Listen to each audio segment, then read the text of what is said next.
The Cambridge History of Judaism, Volume 7, The Early Modern World, 1500 to 1815, volume editors Jonathan Karp and Adam Sutcliffe. Chapter 18. Sabbatai Zevi and the Sabbatean Movement. Matt Goldish. The Messianic movement surrounding Sabbatai Zevi, 1626–76, a Turkish rabbinical scholar and mystic, peaked in the years 1665–6. It was the most widespread and influential Jewish messianic movement since Christianity. While scholars continue to debate the depth and pervasiveness of Jewish faith in Sabbatai, there is no doubt that his messianic candidacy was received enthusiastically across the extensive Jewish diaspora, and that a very large number of Jews did believe that Sabbatai was probably the long-awaited Messiah. Jews had believed since biblical times that God would redeem them from their degraded condition, as a nation and perhaps as individuals, with the use of a human emissary, called a Messiah, Anointed One. The rabbis of the Talmud and medieval Jewish thinkers such as the authoritative Moses Maimonides, 1138–1204, amplified and institutionalized Jewish hopes for the Messiah. At the same time, conceptions of this figure took on numerous hues in the minds of the people. Rationalists imagined the messianic future in natural terms, while Kabbalists expected a series of miraculous events. All needed to contend with the most successful Messianists, the Christians, who constantly proclaimed to the Jews that the Messiah had already come in the person of Jesus. Christianity, however, was only one in a long list of messianic movements in Jewish history centered around figures who were taken to be the Messiah by groups of Jews. At face value, Sabbatai himself might not appear to be a particularly likely candidate for a successful messianic pretender. He was born into a Jewish merchant family in the thriving Ottoman port of Izmir, Smyrna. The family was not from the dominant Sephardic Spanish cultural group, nor were they Ashkenazic, German, Polish, or Italian Jews. Rather, they were native Romaniotes, descended from the Byzantine Greek Jewish community that had lived in the region for many centuries. While Sabbatai's father and brothers were businessmen, Sabbatai gravitated toward the study of the classic Jewish texts, the Torah, the Talmud, and Kabbalah, at the yeshiva seminaries. All evidence suggests that he was a very good and successful student, though hardly exceptional. 𝗧𝗿𝗶𝗁𝗂𝗋, in his huge and erudite study of the Sabbatean movement, as scholars refer to the ferment over Sabbatai Zevi, explains what was indeed unusual about him, even as a young man. From a tender age, Sabbatai showed symptoms of bipolar syndrome which increased in severity as he matured. In his manic states, Sabbatai often did strange and even forbidden things, which became a hallmark of both the man and his movement. At the same time, the magnetic charisma which Sabbatai exuded during his manic states, combined with his attractive appearance, appealing voice, and wide rabbinic knowledge, endowed him with an almost hypnotic influence on those around him. Sabbatai's messianic pretensions were not caused by this condition but were certainly abetted by it. If Sabbatai's background and persona, when not in a manic state, might not have seemed especially apt for a messianic career, either might his era in the Jewish community appear at first particularly prone to a messianic outbreak. There was no identifiable existential crisis in the Jewish world as a whole in this period. Times were relatively good for Jews in most places, which is to say that they were not being persecuted, expelled or murdered on a mass scale. True, the massacres of Jews in the 1648–9 Khmelnytsky uprising in Poland and subsequent invasions of that region by marauding Swedes and Russians ravaged Ashkenazic Jewry. Those events were already in the past, however, and Polish Jewry had reorganized and re-established itself very rapidly. It is also true that the Inquisitions in Spain and Portugal were still jailing and torturing conversos, but by this time they had already been active for almost 200 years and so formed a chronic part of Jewish reality long before and long after Sabbatai. In some areas, such as Amsterdam, London, and much of the New World, Jews enjoyed almost unprecedented freedom. After centuries of exclusion and expulsion from most of Western Europe, not only had Jews been readmitted to the majority of their former habitations in that region, but they were now allowed to live in many places which had never permitted Jewish settlement. Larger Jewish populations had found decent new homes in the vast Ottoman Empire, the Americas, and eastern Poland. This situation suggests that crisis and disaster were not necessarily the major causes of messianic outbreaks. A more active messianic and apocalyptic atmosphere existed at the time in the Christian world. While Christians, Muslims, and Jews had all experienced a large upsurge in messianic expectations and personalities around the turn of the 16th century, by the 1660s only parts of European Christendom remained in this heightened state. The year 1666 symbolized to some Christians the number of the beast, 666, according to apocalyptic scripture. While the 30 Years' War, the failure of the English Revolution, and the disasters in Poland had dampened some Christians' acute expectations of the Second Coming, many others remained certain of its imminence. Some, such as the Dutch merchant Petrus Serrarius, participated intensely in the Sabbatean outbreak. From the beginnings to the passing of Sabbatai and Nathan. By the time Sabbatai was in his middle teens, he was already deeply focused on his spiritual life. He had studied with Izmir's most illustrious Hakamim, rabbis, 𝗖𝗆𝗲𝗏 and 𝗧𝗿𝗍𝗆𝗱𝗏. Now he moved into an existence of abstinence and long solitary meditations, which probably did not help his bipolar tendencies. He was ordained around the age of 18, by which time he had studied not only the Torah and Talmud, but the mystical classics of Kabbalah, the Zohar, Sefer HaKana, and Sefer HaPeliyah. It appears that he did not take particular interest in the more recent Kabbalistic writings of Rabbi Isaac Luria, the Ari, Luria's student, Rabbi 𝗖𝘆𝗰𝗶𝗶𝗏𝗏, or the rest of the circle of mystics of 16th century Safed. In the late 1640s, Sabbatai apparently told a small circle of his peers that he thought he was destined to be the Messiah. At least one of these men, Moses Pinheiro, took Sabbatai seriously and remained a dedicated follower throughout his life. During this period, Sabbatai also began to discuss his much-vaunted mystery of the Godhead and other Kabbalistic secrets, which he implied that he could only have known through a unique divine communication. He may have repeated his claims to be the Messiah more openly. Another long-standing feature of Sabbatai's personality began to manifest itself at this stage as well: his difficult relations with women and sex. Abundant indications in the testimony of his supporters suggest that he struggled mightily with the temptation to masturbate, a sin especially grave in the eyes of the Kabbalists. He contracted, but failed to consummate, 2 marriages. Sabbatai's predilection for transgressing Jewish law in his manic states eventually caused his own teachers to evict him from Izmir in the early 1650s. Sabbatai wandered through the Ottoman Empire for several years. One of his longer stops was in Salonika, whence he was expelled after inviting the community to a wedding ceremony in which Sabbatai was the groom and a Torah scroll was the bride.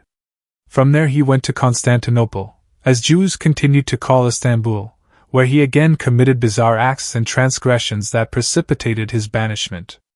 Among these was an episode wherein he purchased a large fish, dressed it up as a baby, and placed it in a cradle. The rabbis apparently displayed great patience for this scholar, who had clearly gone mad, but eventually the transgressive facets of his mania became too much even for them. Sabbatai's bipolar syndrome and the role of madness in the movement have been the subject of considerable scholarly discussion. Among the topics examined there is the process by which an action or tendency normally considered mad can be transformed into something reflecting genius and even sanctity. Sabbatai was eventually able to move back to Izmir. He stayed there, apparently in a melancholy state, until 1662, when he determined to move to Jerusalem.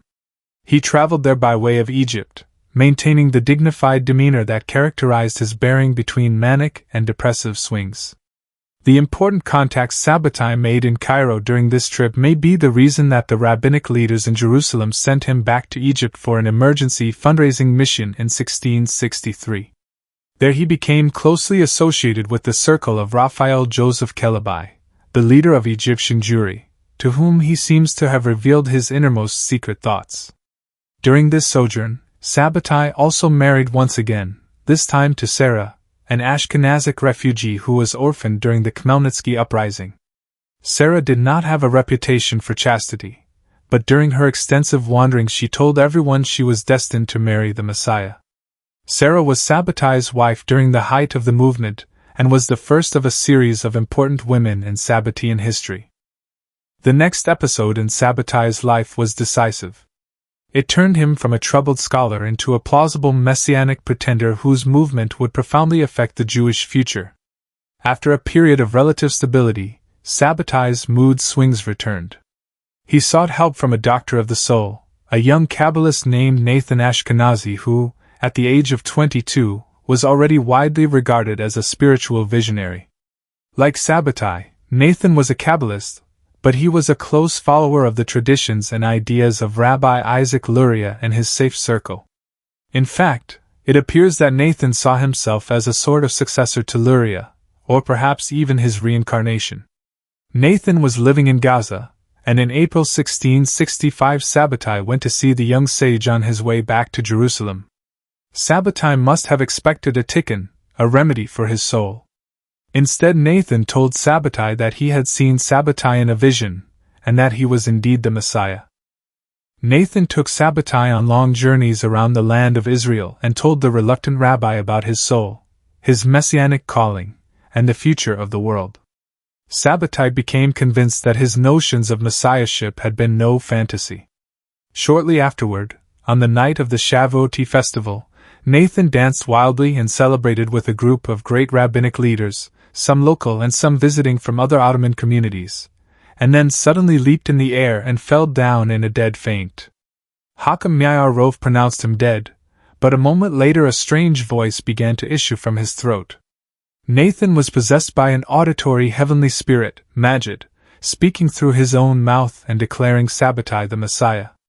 This incident, which clearly paralleled a famous event in the safe circle of a century earlier, had a profound effect on those present.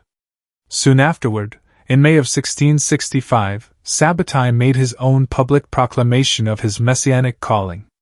The prominent rabbis who witnessed these events lent their authority to Sabbatai's claims and became the core of believers to spread the faith in the Jewish world. Sabbatai gathered some of these figures and pronounced them princes of the 12 tribes of Israel. From this point the movement took off with amazing speed. Nathan began to produce tracts and epistles that would eventually become the basic literature of the early movement, including a letter to Raphael Joseph Keleby in Egypt. This widely distributed document laid out the immediate future of the messianic unfolding.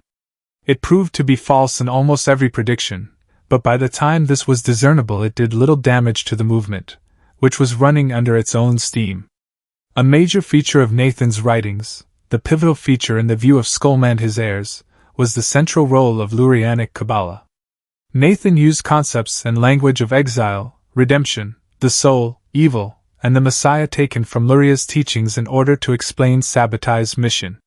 When Sabbatai entered his manic state and began transgressing Jewish law, for example, Nathan explained that these acts were a tikkun, a mystical cosmic repair for which Sabbatai needed to enter the realm of the 𝗘𝗆𝗆𝗃𝗃, concepts taken directly from Lurianic thought. Nathan stated that all must believe in his prophecy and Sabbatai's messiahship without demanding miracles or proofs. As it turned out, however, the miracles and proofs supplied themselves in the imaginations of the Jews. Nathan's writings were not, however, the immediate cause of the movement's spread. Indeed, few Jews even saw them until the faith had already proliferated.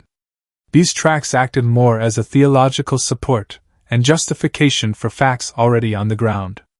It was rather the charismatic spiritual authority of Sabbatai and Nathan, along with the prestige of the important rabbis who witnessed the events in Gaza on Shavuot, that fomented its wild immediate success. Long before people had access to Nathan's theological writings, the very fact that he and a group of other highly distinguished rabbis in the Holy Land were enthusiastic believers set the mass movement in motion.